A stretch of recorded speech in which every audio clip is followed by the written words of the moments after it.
Very good morning, dear children. Dear children, we are going to start the second chapter of geography, which is land, soil, water, natural vegetation, and wildlife resources. So, children, in this chapter, we are just going to read about the natural resources which are naturally available to us.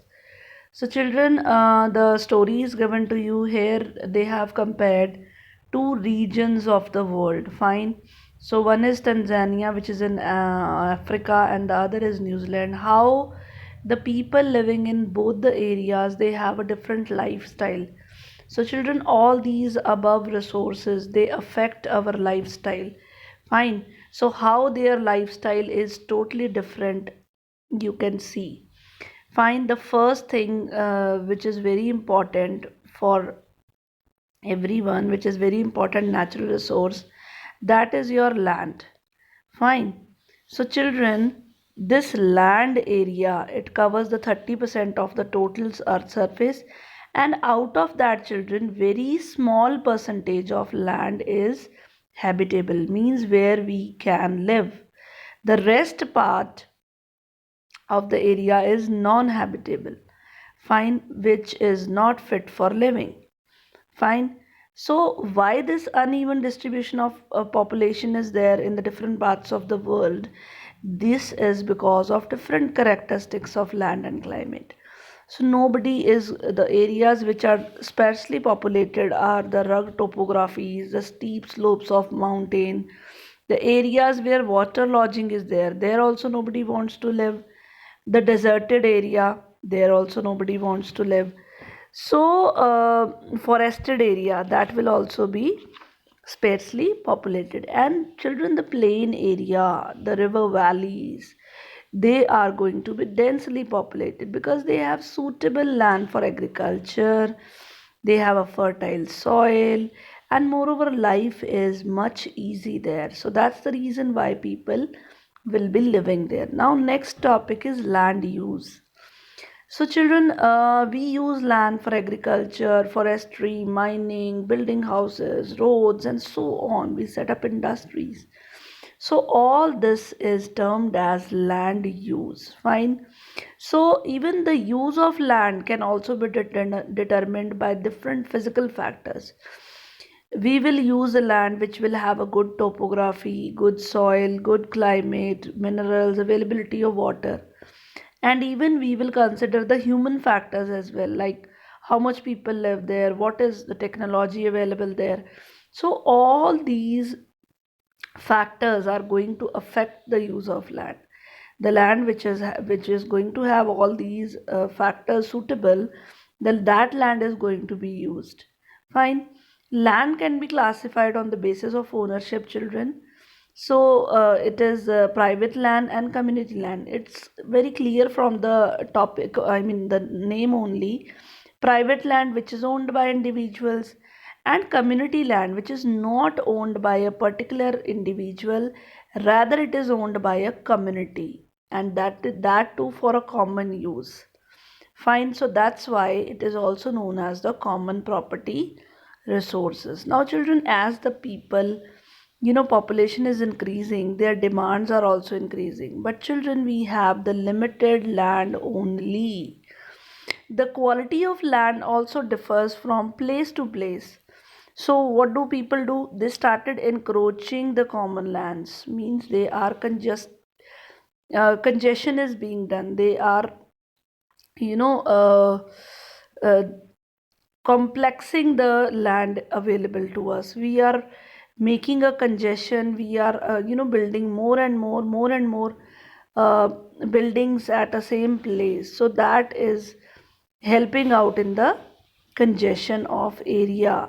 So today a vast change in the land use pattern is there.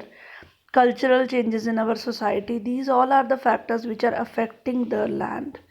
So, land degradation, landslides, soil erosion, desertification, they are the major threats to the environment nowadays. And what's the reason behind that? Expansion of agriculture and construction activities are the causes of this. So, children, we should conserve the land. So, how should we conserve the land? See, growing population and their ever growing demand. It has led to large scale destruction of forest, and that's the reason the land is becoming arable. It is becoming, unfertile, you can say.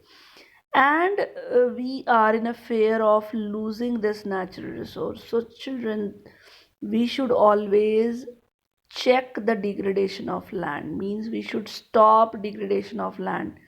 What all we should do? We should do afforestation, means we should plant more and more trees so that the land um, the land can be saved. Like land reclamation is another method. Then regulated use of chemical pesticides and fertilizer. In order to get more production, we are using more and more chemical pesticides as well as fertilizers, insecticides, which are losing the soil's fertility. So that too we should check, and we should check the overgrazing of animals. That too leads to land degradation. Fine. So these are some methods by which we can conserve the land. Fine. After that, children, comes the soil. Fine. Now, so what is soil? Soil is the thin layer of grainy substance which is covering the earth. Fine. So it is closely linked with the land. Land and soil, they are closely linked with each other. What type of soil will be there is determined by the land forms. Fine. Soil is made up of organic matter, which means the decaying of plants and animals. It has minerals in it. It has weathered rocks. So these all factors are going to make up the soil. Fine. So how the soil is made? It is made through the process of weathering. The right mix of mineral organic matter is going to make the soil fertile. Fine. So here we can see a case study of landslide. So what is landslide mainly, children? It's a mass movement of rock debris or earth down a slope. When some it is you know done by the earthquake, floods, volcanoes, and sometimes long time rainfall can also cause heavy slide. So sometimes it block the river's way, and then it bursts downstream, causing a lot of damage. Fine. So here is a case study of Panji village, how a massive landslide took place, and Panji village is in Himachal Pradesh. So how we can check this? Children, we can check this by hazardous mapping. We can check the hazard mapping. We can do the hazard mapping. We should know the areas where this type of hazards can take place. So we should not make settlements there. Then we should make a retention wall so that the land could be stopped from slipping down.